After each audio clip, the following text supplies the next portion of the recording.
cocktail lovers, welcome back to Drunken Sailor Cocktails. I am Bill, your Drunken Sailor, and this is where we stir, mix, and shake your favorite drinks. Today I think I've got one that's going to put a little bit of zest in your life, and this one actually comes to us from one of our viewers, an old friend of mine, Lynn H. So join me as we make today's cocktail, the Brandy Alexander. Let's get pouring. We're going to make this one in a shaker. And it's relatively simple. It's equal parts of only 3 ingredients. We're using cognac, crème de cacao, and cream. Now this cocktail has a lot of substitutions to it. And first off, we're going to put in the cream. We're going to use 1.5 ounces. If you don't want to use cream, you can use half and half. You could use oat milk, you could use almond milk. And this has actually even been made with vanilla ice cream. Our next ingredient in there is going to be 1.5 ounces. Today we're using Cavassier, a cognac, 1.5 ounces. But as I say, you can substitute. You could even use brandy if you like.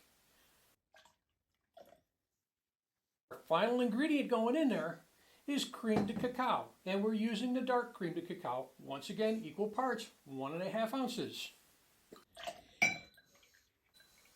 If you don't want to use the dark, or you don't have the dark crème de cacao, you could use the clear, but you need to add 3 dashes or so of chocolate bitters.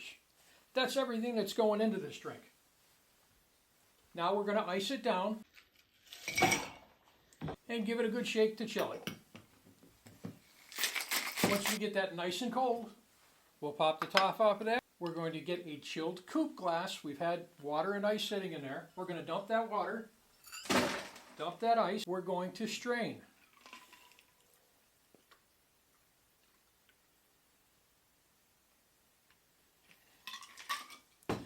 The home stretch, folks. Now all we need to do is garnish.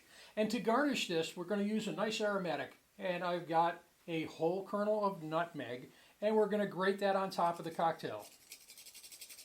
And you can grate away to your heart's content. This adds great aroma to it.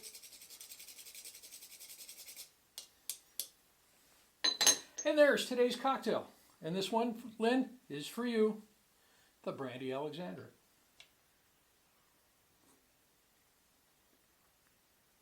Oh, Lynn, you're right. This is really good.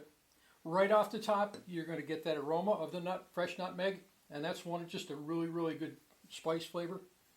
Nice, smooth from the cream, kind of levels out in the cognac. Chocolate notes coming through. This one is great for dessert. It's great for sitting around. Enjoy, folks. Thanks for joining us.